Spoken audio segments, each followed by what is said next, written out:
Hi, everyone. Welcome to Fly Tying Monday. Hope everybody's having a good new year and you're getting out there and doing something outdoors, maybe fishing, maybe skiing, maybe just snowshoeing. You couldn't do much snowshoeing in Vermont right now. We have virtually no snow. Or just hiking. I like to hike along some of my small trout streams in the wintertime, even though they're open to fishing. I generally don't fish them, but I hike and take pictures. Get a little warmer day and I might try fishing them. But Vermont opened all of its trout streams except for the bat and kill year round for catch and release in the what used to be the closed season. So we're able to do that now, although the weather is usually not conducive to doing that. So if you're new, welcome to Fly Tying Monday. If you're not, welcome back. And I see some familiar names in the chat. Today's fly is pretty straightforward. It's pretty easy. You know, sometimes like last week with Tim Flagler, we did a fairly complex one. We've done some complicated ones. This was an easier one. So if you're just starting out in fly tying, I think you'll enjoy tying this one. It's not very difficult, and the materials aren't very difficult to obtain. So the fly is called the General T, and the T is not for Tom. The T is for terrestrial, and I use this. This is a fly that Orvis used to sell and doesn't anymore.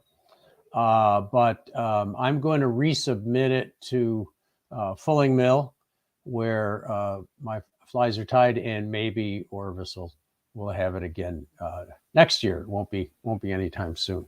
But anyway, it's a fly that I had. It's a fly that I had in the catalog, and they dropped it from the catalog. It didn't sell that well, and I kept getting people asking me, "Hey, when is Orvis going to sell the General T again?" So I figured enough people were using it that it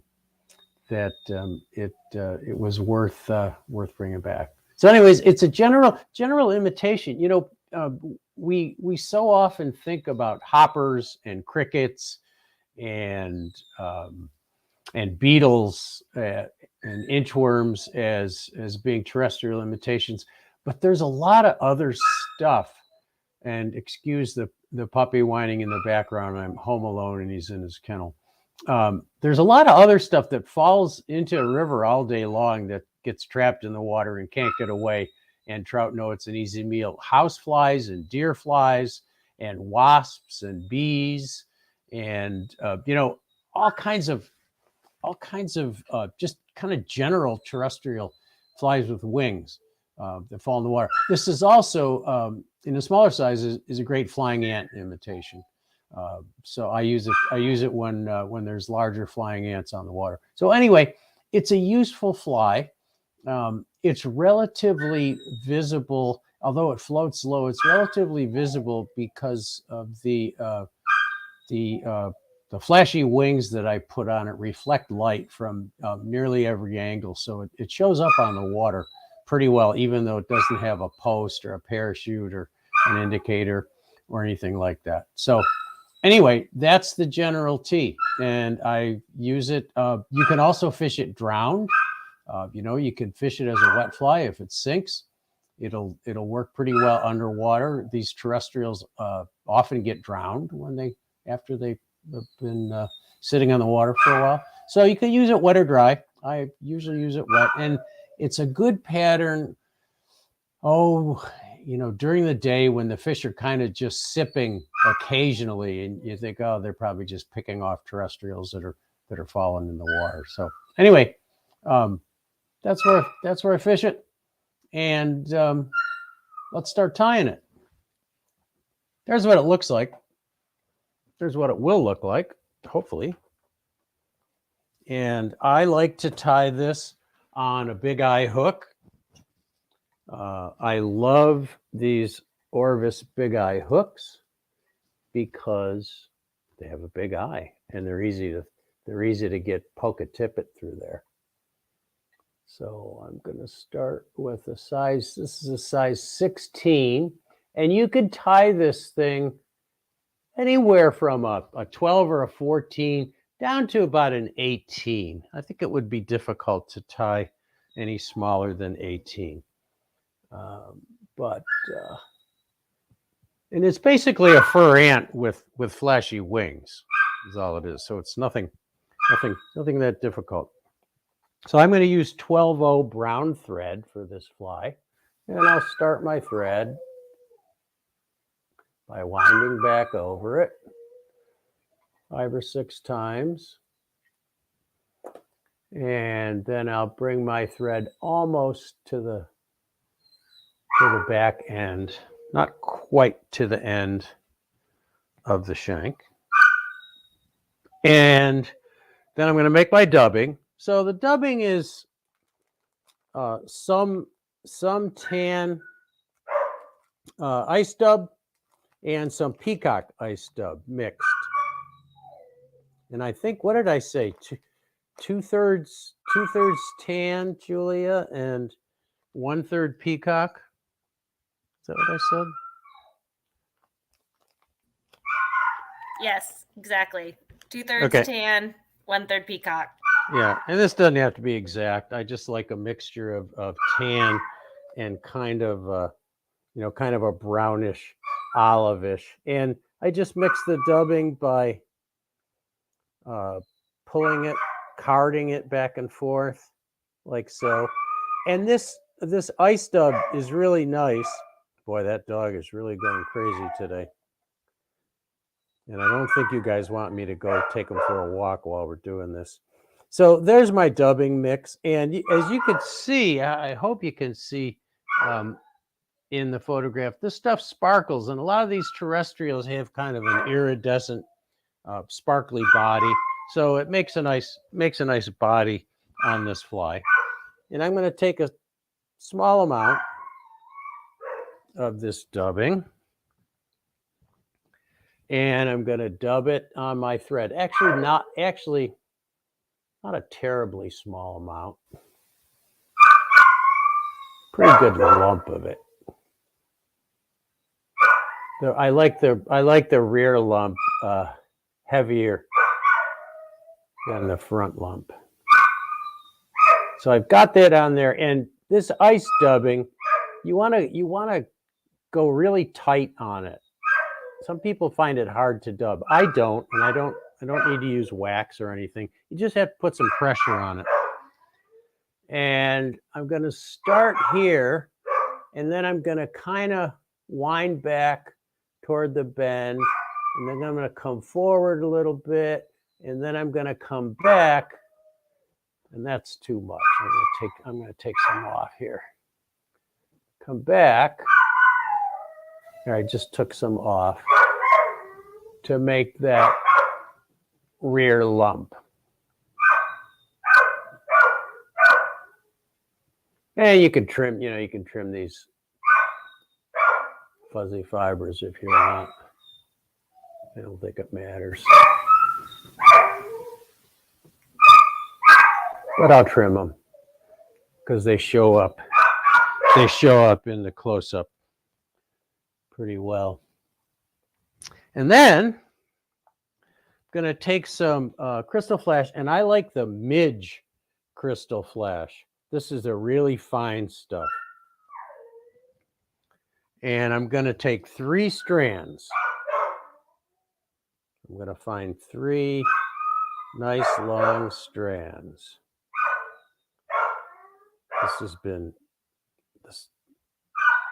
This has been used, so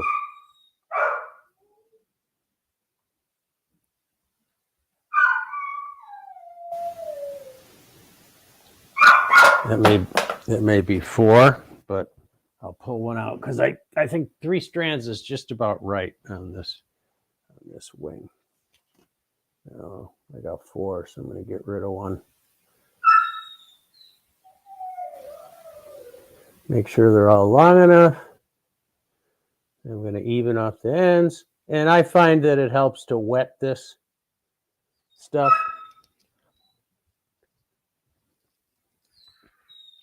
And so, back to the tying camera. What I'm going to do is first tie these ends in a little bit on the side, like so. And then I'm going to just fold them over.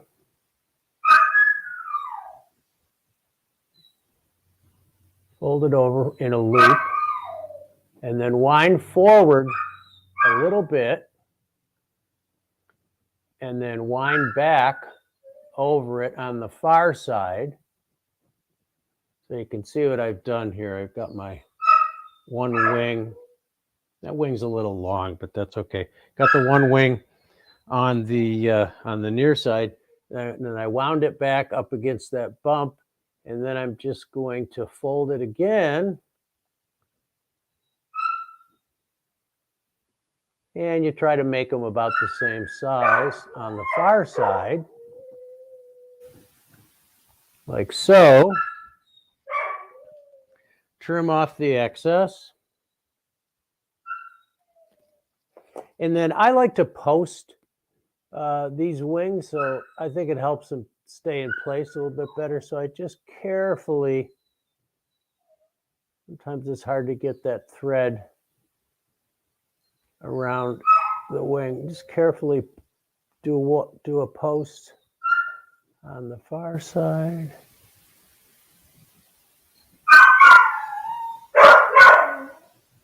And then a post on the near side, like so. And then you've got your little sparkly wings. Any questions so far, Julia? No questions, just a lot of concern about the dog, but we promise you he's okay. He's just a puppy. Yeah, he's a puppy, and he's lonely. Nobody's downstairs. Yeah, So he's okay. He's okay. He's just fine. Puppies whine. Then I'm going to take just a plain old brown hackle, and we just got a question from Roger Bird. Okay. Would spinning your bobbin before your post help the process? Yeah, I actually did. I did spin my bobbin a little bit. Okay, cool. You couldn't see it, but I did spin it. Great. Good question, Roger. And then I like fairly short hackle on this. Not too long. That's about right. And notice that I take the cape, and before I even remove the hackle, I check it. I don't like using hackle gauge. I think it's better to do it this way. And when I'm satisfied I got the right length, then I've got the right one, then I can pluck it from the cape. And I'm going to strip the webby fibers from the bottom. Don't need many turns of hackle on this fly because you want it to float nice and low. And then I will trim that stem.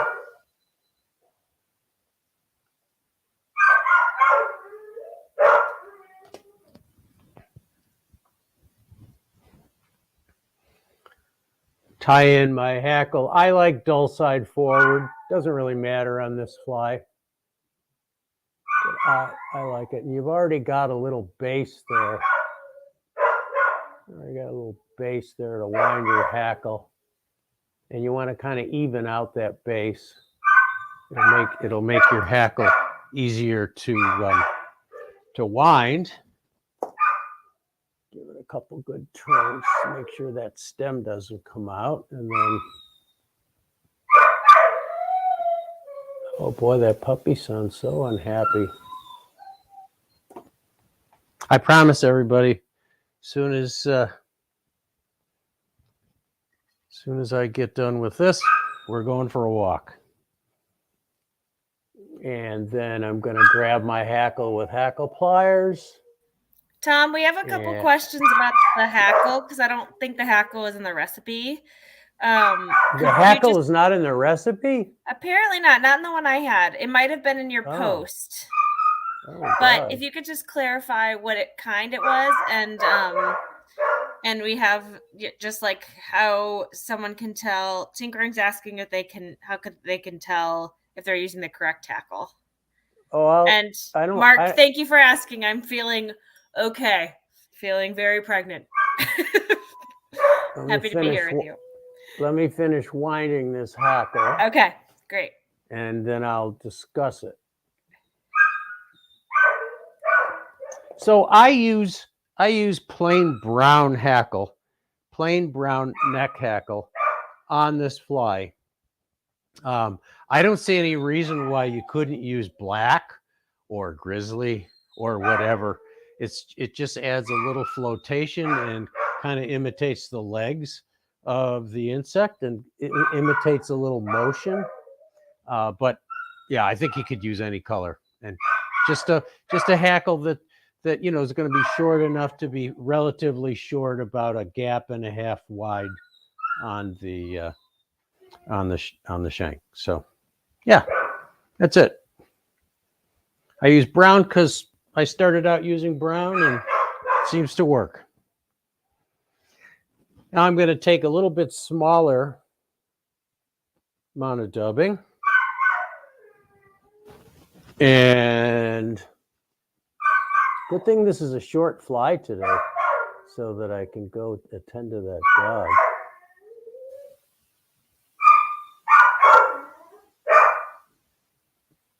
And so I'm actually going to take a little bit off there because I think I got too much. That might do it there.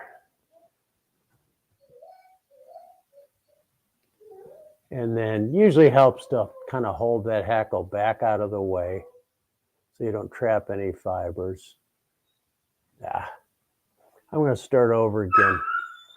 I don't like the way that dubbing went on there, and it was too much. So I'm going to come back and grab another bunch. That's better. Okay.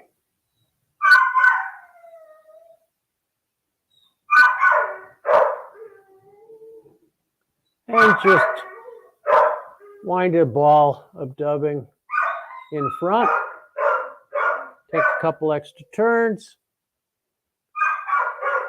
You'll finish. Put a drop of thin head cement on the head. And you're done. There's the General T. Easy fly. Can imitate any kind of terrestrial with wings. You know, this also is not a bad imitation of a spent caddis. You know, a caddis fly that's come back to the water and laid its eggs and is kind of floating in the film. So it's a, like a lot of my patterns, it's a pattern that has multiple uses and imitates multiple things, more generic. And yes, Roger Bird, this would be a good fly for bluegills, but probably any small dry fly would be good for bluegills. They're not that picky. But yeah, it would be a good fly for bluegills. I'm sure they eat a lot of terrestrial flies. Mark, it's not a great searching pattern because it's not highly visible.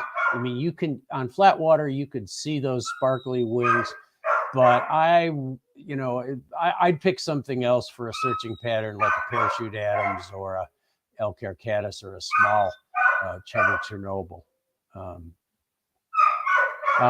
Bill, I tied a size 16. This is a size 16, size 16 Bigeye hook.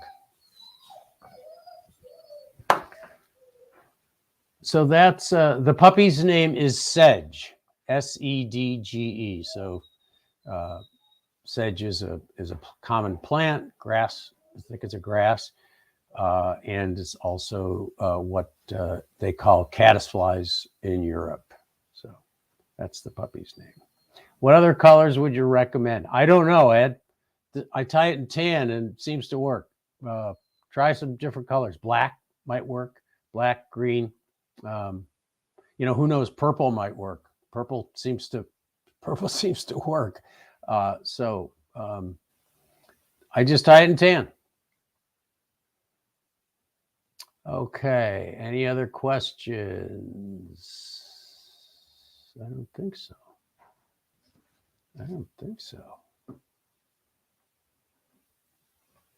Did I see Eduardo on here from Chile? Is that the Eduardo I know? Eduardo, is that you? Is that the Eduardo? Anyway,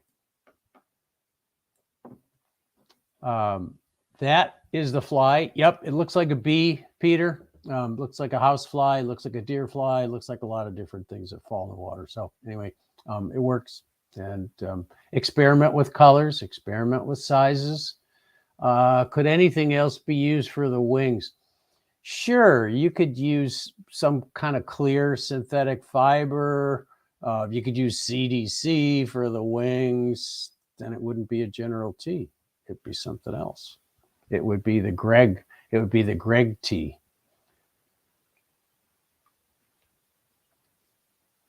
Do all dry fly hackle have pointed tips, or some rounded hackle also work? Most dry fly hackle has a pointed tip. If they have round tips, it's probably hen hackle, and it's going to be webby and will absorb water. I mean, it'll work, but probably not as good as a stiffer dry fly hackle. And yeah, Mark, I'm sure it'd be a good lake pattern. I don't fish lakes that much, but I'm sure it would be a good lake pattern. Any other questions before I go attend to that whining dog? He's quiet now, so I think we got time for a couple questions if you have them. He's finally settled down. He's given up. Do you have a particular favorite tie-off with Tim? Yeah, the ones that I won. Like last week. No, I don't have a particular favorite. They're all fun. They've all been lots of fun.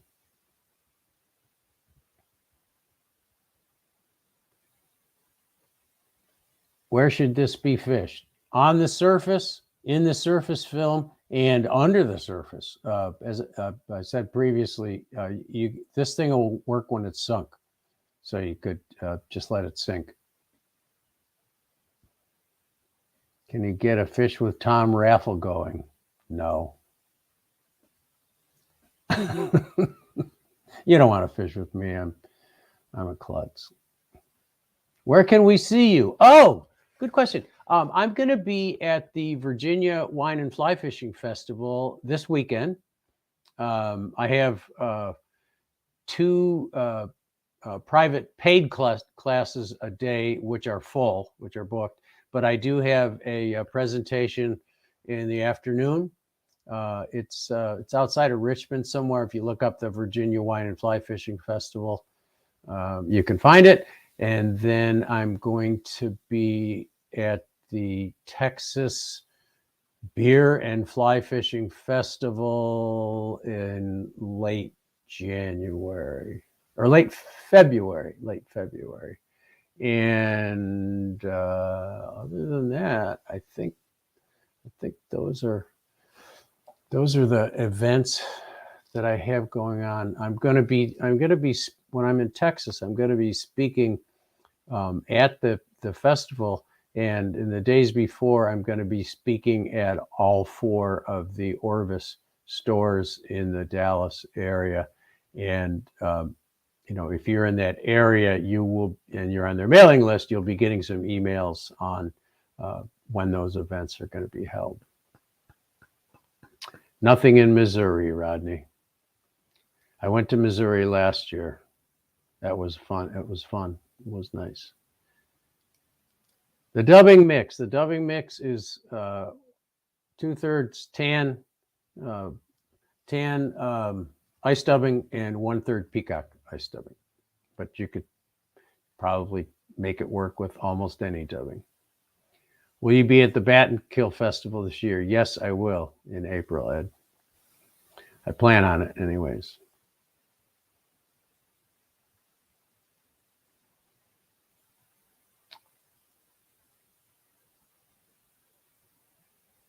Let's see, Roger. Yeah, I think I'm speaking on Thursday and Friday, and I don't know. I don't remember exactly which store and which day. But if you, the stores are going to be sending out. The stores are going to be sending out information on the exact schedule.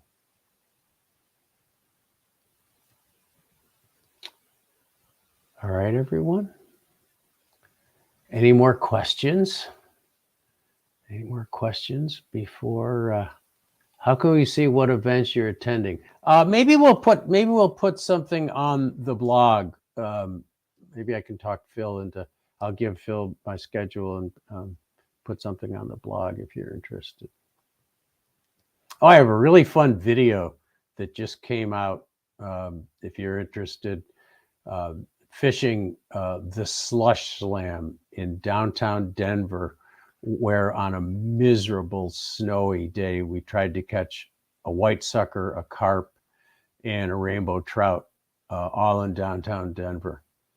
You can find it on YouTube. It was done with Trout's fly fishing, and it was a really fun video. So if you're interested in that, that's up there on YouTube. Okay, well, thank you all for coming today. Next Monday is Martin Luther King Day, right, Julia? And I'm returning from the Virginia show. Anyways, the following Monday, we're going to be tying a nymph called the double tongue pheasant tail, and it's my version of a pheasant tail that's that is still has the nice slim profile, but it has a lot of weight and sinks better. So it's just another way of tying the old pheasant tail nymph, but it's one that I've found to be pretty effective. And then the week after, I'm tying Dave Skoke's mushmouth for those of you who are interested in saltwater and baitfish imitations. Anyway. Thank you all. It really means a lot to us that you all come here and share your ideas and thoughts with us on fly tying. And I will see you all in a couple of weeks. Thanks.